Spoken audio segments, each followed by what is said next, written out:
कोई आजीवन सोमवार का व्रत करते हैं। कई लोग पूछते हैं कि 16 सोमवार का व्रत रखा है और बाद में सोमवार नहीं करना चाहिए। ऐसा कुछ नहीं, जीवन पर्यंत सोमवार का व्रत करना चाहिए। शांति देने वाला, सुमति देने वाला और संतति देने वाला और सभी कामना मनोकामना पूर्ण करने वाला इस सोमवार है। और हम सभी सोमवार के दिन विशेष प्रकार से भगवान शिव के दर्शन करते, पूजन करते, अर्चन करते। हमारे लिए सोमवार श्रेष्ठ, शिव भक्तों के लिए सोमवार की बहुत सारी महिमा है। इसलिए कहीं साकरिया सोमवार, कहीं भाखरिया सोमवार, 16 सोमवार सोमवार के व्रत होते हैं। सोमवार के दिन श्वेत वस्त्र धारण करके श्वेत पुष्प महादेव को चढ़ाना चाहिए और श्वेत नैवेद्य भगवान शिव जी को अर्पण करना चाहिए और शिव भक्तों को श्वेत नैवेद्य का प्रसाद भी देना चाहिए। ये सोमवार है। सोमवार का व्रत लक्ष्मी जी ने भी किया है। सोमवार लक्ष्मी जी को भी प्रिय है और मैंने बहुत बार कथा में गाया है विस्तार से कि भगवान महादेव जी लक्ष्मी जी को सोमवार के दिन मिले। शिव जी ने विष्णुपति लक्ष्मी को दर्शन दिया तो सोमवार के दिन दिया है। इसलिए सोमवार शांति देने वाला है, चंद्र संबंधी है, सोम संबंधी है, अमृत की वर्षा करने वाला ये सोमवार है। दोनों पक्ष का सोमवार, महीने में 4 कभी, महीने में 5 कभी, ऐसे सोमवार आते रहते हैं ना। कहीं लोग पूरी साल के सोमवार का व्रत नहीं कर सकते, तो उनके लिए विशेष करके स्कंद पुराण में कहा, शिव महापुराण ग्रंथ में बहुत विस्तार से नहीं है, लेकिन स्कंद पुराण में कहा है कि जो मनुष्य पवित्र श्रावण मास के सोमवार के व्रत कर लेते हैं 4 अथवा 5, तो उसको पूरी साल सोमनाथ महादेव के सोमवार के व्रत का फल मिलता है। और जब भगवान शंकर जी ने चंद्र महाराज को दर्शन दिया तब भी सोमवार था, क्योंकि चंद्र संबंधी, सोम संबंधी, शांति देने वाला ये सोमनाथ महादेव ये सोम संबंधी है, सोमवार संबंधी है। और ज्यादातर बहुत सारी कथा में हमने देखा है कि शिव जी किसी को भी दर्शन देते तो सोमवार के लिए श्रेष्ठ रहता है। जब महर्षि भगवान वेद व्यास जी मध्यमेश्वर महादेव में शंकर भगवान की उपासना कर रहे थे, भगवान व्यास जी की तपस्थल यह है काशी, गंगा के तट पर। वहां काशी के मध्य में मध्यमेश्वर महादेव है। वहां प्रातःकाल महादेव भगवान व्यास जी को मिले थे और बाद में व्यास जी ने गंगा के तट पर व्यासेश्वर महादेव लिंग की स्थापना की और पूरी व्यास काशी का निर्माण किया। भगवान व्यास महादेव के परम भक्त हैं। अरे कौन शिव भक्त नहीं है, सभी महादेव के ही भक्त हैं। और श्रेष्ठ विष्णु भक्त वो हैं जिनको महादेव पर प्रीति हो, और श्रेष्ठ शिव भक्त वो हैं जिनको भगवान श्री हरि विष्णु भगवान पर जिनको प्रेम हो। इसलिए सोमवार हर सोमवार करना चाहिए। कभी बीमार है, कभी यात्रा कर रहे, कभी बाहर गए हैं, कभी असुविधा है, तो कभी ना हो सके तो ऐसे मानसिक हताश निराश होने की आवश्यकता नहीं है। लेकिन ज्यादातर जो वातावरण हो, अनुकूलता हो, तो जरूर सोमवार का व्रत करना चाहिए। एक दिन के लिए विशेष करके भगवान शंकर जी का स्मरण करें, महादेव को याद करें। और सोमवार के दिन चंद्र दर्शन की महिमा है, क्योंकि भगवान शिव जी की भक्ति उपासना साधना ज्यादातर चंद्र के साथ है, चंद्र के साथ जुड़ी हुई, क्योंकि शिव जी के बाल में चंद्रमा निवास करते हैं। इसीलिए हर सोमवार के दिन चंद्रमा का दर्शन करें, उसकी बहुत बड़ी महिमा है। सोमर चंद्रो विप्रराज सोमः स्याद्यज्ञ सारः। ब्राह्मणों का राजा है चंद्रमा। मत्स्य स्वरूपो यतो वारस्ततः सोम इति स्मृतः। और बहुत सुंदर बात कही, शिव महापुराण ग्रंथ में तो बहुत बार कहा है, कोई भी व्रत करो इनमें ब्रह्म भोजन की महिमा बताइए। सुंदर बात है। इन सभी व्रतों में शिव भक्त व्रत पूर्ण होने के बाद ब्रह्म भोजन जरूर कराना चाहिए। ब्राह्मणों को भी खास ऐसा करना चाहिए। ब्राह्मण भी, जो शिव भक्त ब्राह्मण हो उसको भी ब्रह्म भोजन कराना चाहिए। स्वयं ब्राह्मण है वो भी ब्राह्मणों को भोजन कराए, ऐसा भी उल्लेख किया है। तो व्रत की पूर्ति होती है, ये व्रत पूर्ण हो जाते हैं। इसलिए आज से हम संकल्प करेंगे, कभी छूट जाए तो कोई हताश होने की जरूर नहीं है। ज्यादातर हम सोमवार का व्रत करेंगे। सोमवार के दिन भगवान शंकर जी का विशेष प्रकार से पूजन अर्चन दर्शन करेंगे, स्मरण करेंगे और हो सके तो मौन रहेंगे। सोमवार की बहुत महिमा है। और आगे बहुत सुंदर का, ब्राह्मणों को ये व्रत यथाविधि करना चाहिए। विशेष करके ब्राह्मणों के लिए संकेत किया है, क्योंकि ब्राह्मणों के इष्टदेव भगवान शिव हैं। जितने ब्राह्मण कुल हैं सबका इष्ट भगवान महादेव है, उसके कुल के देवता भगवान शिव। इसीलिए कहा ब्राह्मणों को ये व्रत यथाविधि करना चाहिए। इन व्रत को न करने वाला ब्राह्मण चोर कहलाता है। ये मैंने कहता, भगवान व्यास ने कहा है। इसलिए मैं तो मध्यस्थी हूं, इसमें कहा है जायन्ते तस्कर द्विजा। जो ब्राह्मण ये सोमवार का और शिव जी के व्रत नहीं करते हैं, ब्राह्मण को ये तस्कर मानना चाहिए, मतलब चोर मानना चाहिए। व्रतायना तानी व्रतान्यतानि नियमा कर्तव्यानि द्विज जन्म भी।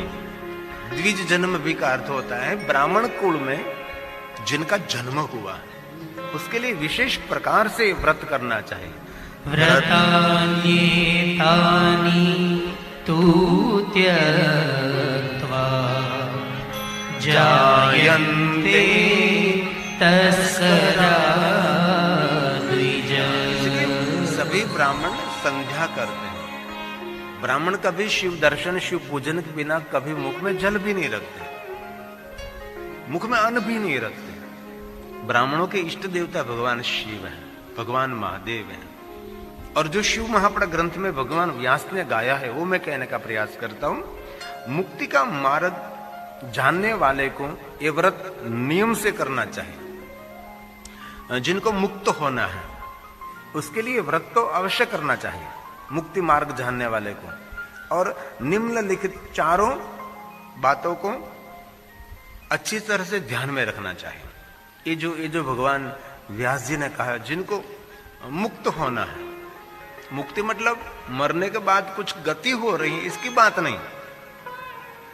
व्याधि में से मुक्ति, चिंता में से मुक्ति, उपाधि में से मुक्ति, रोग में से मुक्ति, कर्जे में से मुक्ति है, शत्रुओं के अति त्रास से मुक्ति। मुक्ति का तो बहुत सारा अर्थ शिव महापड़ ग्रंथ में गाया है। मुक्ति को भी एक एंगल से देखना नहीं चाहिए कि मुक्ति मतलब मरने के बाद कुछ गति हो रही है। वो तो होगी, पता नहीं। मरने वाला कभी कोई फोन नहीं करता, मरने वाला कभी कोई मैसेज नहीं करते। ये बड़ी दिक्कत है। मर रहा है उसको कहना चाहिए कि एक आधा फोन तो वहां जाकर करो भाई, कभी कभी व्हाट्सएप में मैसेज करो, कभी वीडियो कॉलिंग तो वहां से करो है? लेकिन मरने वाला अभी तक कोई संदेश नहीं भेज रहा है। मैं तो इंतजार करता कोई मरने वाला कभी कोई मैसेज करे, मरने वाला कभी कोई फोन करे है? लेकिन होता ही नहीं कभी। इसलिए मरने के बाद क्या गति हो रही है सिर्फ पुराणों में वर्णन है। हमारे पास कोई ठोस प्रमाण नहीं। हम ऋषि मुनियों की विचारधारा पर संपूर्ण भरोसा रखते हैं। तो मरने के बाद कुछ गति हो रही है इस बात को छोड़िए। वर्तमान समय में, भविष्य में और अभी जो वर्तमान है, इनमें हम कैसे मुक्त रह सकें उसके बारे में जरूर सोचना चाहिए।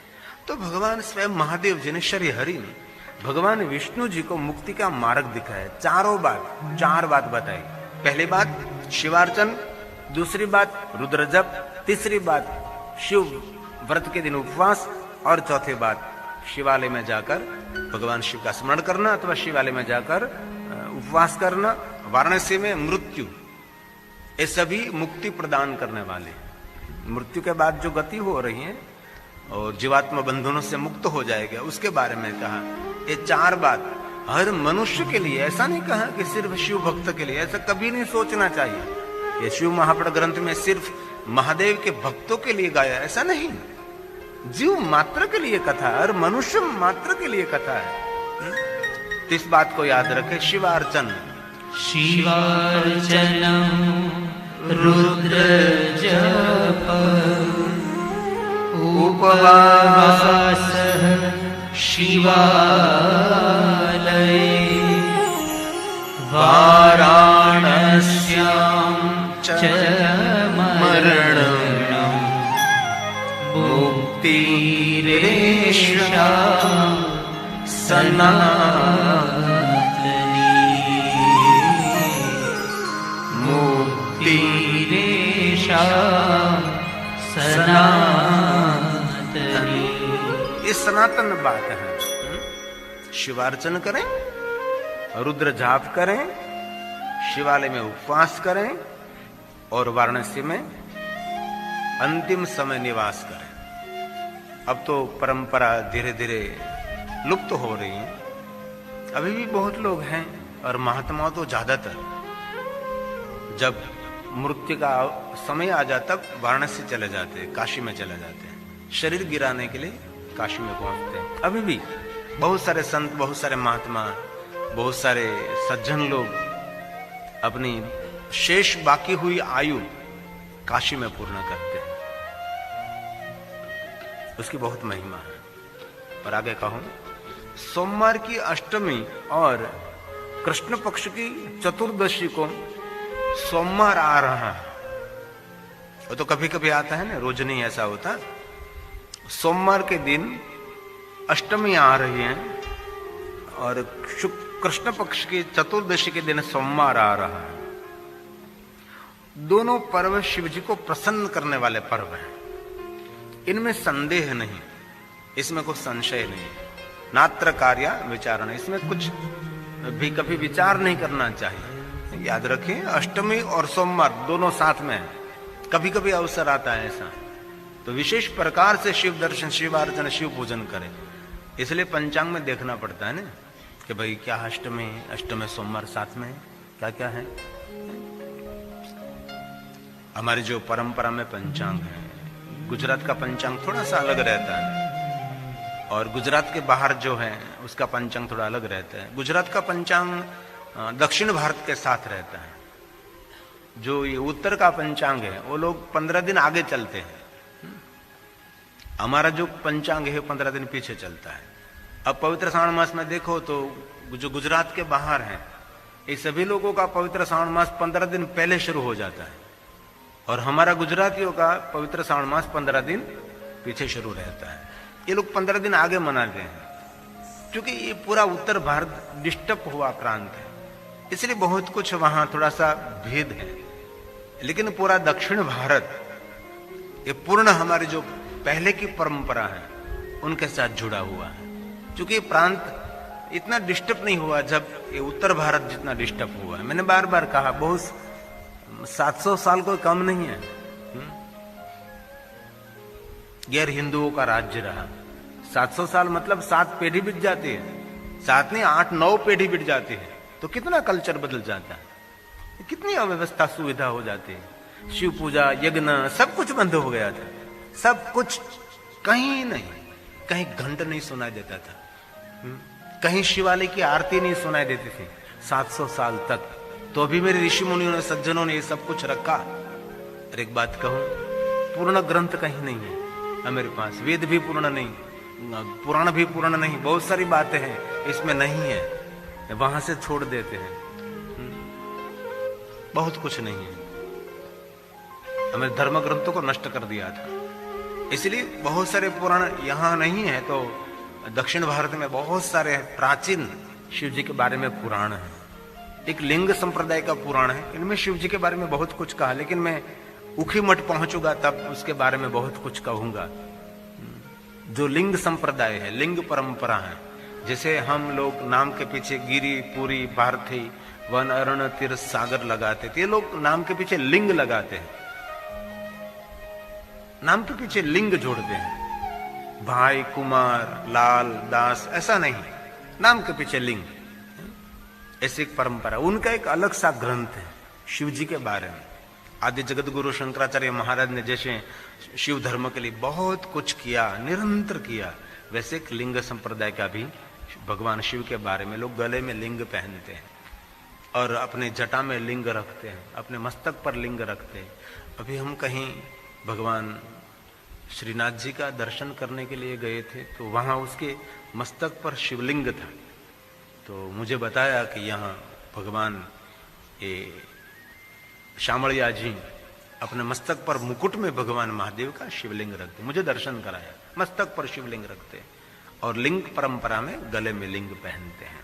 तो सोमवार की अष्टमी और कृष्ण पक्ष की चतुर्दशी के दिन सोमवार रहता है, तो विशेष प्रकार से शिव को प्रसन्न करने के लिए जो महादेव की भक्त है उनके लिए ये सब कुछ याद रखना आवश्यक है। और आगे हे विष्णु जी, महादेव कहते हैं विष्णु जी इन चारों में भी शिवरात्रि व्रत सबसे बढ़कर है।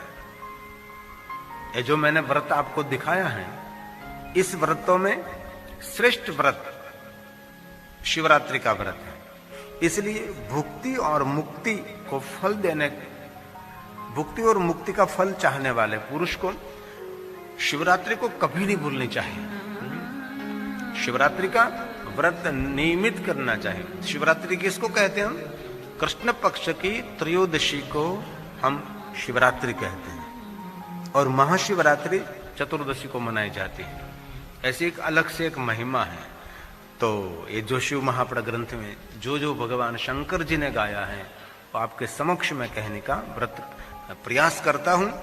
थोड़ी सी गंभीरता से आपको समक्ष कथा कहने का मैं प्रयास करता हूं, क्योंकि ये शिव महापुराण एक गंभीर विषय भी है और बहुत सारी बातें शिव जी की अनसुनी रही, अनदेखी, अनकही रही। बहुत सारे महादेव के भक्तों भी बहुत सारी बातें को पता नहीं है, मुझे भी पता नहीं था और पढ़ते तब पता लगता है कि भाई महादेव के तो बहुत सारे व्रत हैं, शिव जी के बारे में तो बहुत कुछ गाया है। पहले तो हम ऐसा ही मानते थे कि पवित्र श्रावण मास में शिव पूजा करनी चाहिए, 11 महीने तो कुछ करना ही नहीं चाहिए। और हम ऐसा मानते थे कि सोमवार के दिन ही शिव की पूजा, बाकी के दिन के नहीं, शिव जी को हम याद भी नहीं करना चाहिए, सोमवार के दिन एक दिन। लेकिन शिव महापुराण में देखा तो कितनी सारी बातें महादेव के बारे में। ये तो छोटी सी बात है, लेकिन कभी अवसर मिले तो सती खंड में दक्षपुत्री सती ने जो शिव जी के व्रत किए हैं, अगणित व्रत किए हैं, इतने व्रत सती ने अपने घर में रहकर महादेव को मिलने के लिए भगवान शिव जी के बहुत सारे व्रत किए हैं, बहुत व्रत है। इसलिए सभी व्रत तो हम कर नहीं सकते, लेकिन महाशिवरात्रि को कभी भूलना नहीं चाहिए।